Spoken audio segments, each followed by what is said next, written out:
Другим темам. В Уфу приехал театральный художник из Москвы Иван Складчиков. Специалист примет участие в работе над постановкой оперы «Аттила» Джузеппе Верди. Она станет режиссерским дебютом певца Эльдара Абдразакова. Сюжет Александра Калинченко. Это похоже на примерку. Снимают паруса, чтобы повесить на их место деревья. Одни декорации сменяются другими. Задача Ивана Складчикова – оценить, как его эскизы были воплощены в жизнь мастерами Башкирского театра оперы и балета. Художник в целом доволен. Это всегда радостно, когда ты встречаешь высокого класса мастеров. Здесь они есть, это правда. Пока это только половина всех декораций. В будущей постановке 7 сцен, и каждая со своим оформлением. 1,5 десятка штанкетных подъемов явно не хватит, поэтому в спектакле запланированы 2 антракта. Так, а зрители где? Зрители здесь находятся вот с этой стороны, но это чисто инженерное строительство, немножечко неправильно по цвету.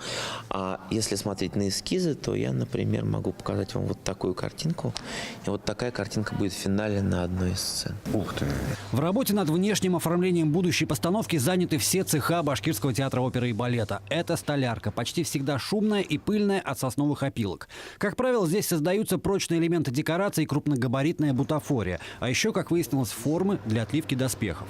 Пластик туда закладывается между двумя, нагревается, потом и...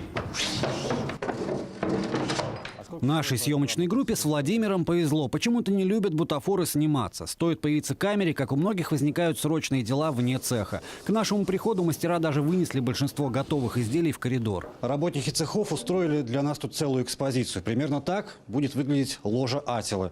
Кто-то положил меч, но меч не главного героя, а монаха. Очень легкий, дюралевый. Шика и блеска будущей оперы не наблюдается только в мастерской Михаила Ефимова. Сшитые им для постановки 150 пар обуви назвать бутафорией язык не поворачивается. Это самая прочная деталь костюма. В ней не то, что на сцене играть, гулять можно.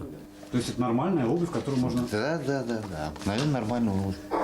Это не кожзам, здесь кожзам вообще нет ничего. Все натуральная кожа. Будущий спектакль уже стал самым дорогим проектом театра в плане затрат на декорации и костюмы. До этого пальма первенства принадлежала «Спартаку» – 300 костюмов. Для «Аттилы» их будет почти на 100 больше. Были закуплены 3 километра ткани и около тонны элементов декора одежды. Блестки, стеклярус, стразы и еще много всяких не каждому мужчине понятных названий. Здесь очень много сетки, очень много ручной работы, очень много стекляруса, камней, бус очень много, потом гардинового полотна и очень много покраски. В общем, покорять сердца зрителей артистам предстоит не только своим талантом, но и антуражем. Премьера состоится в конце апреля. А пока работа всех декорационных цехов выполнена лишь на 40%. И мы видели далеко не все самое яркое. Александр Калинченко, Вадим Зараев, Россия, культура, Башкортостан.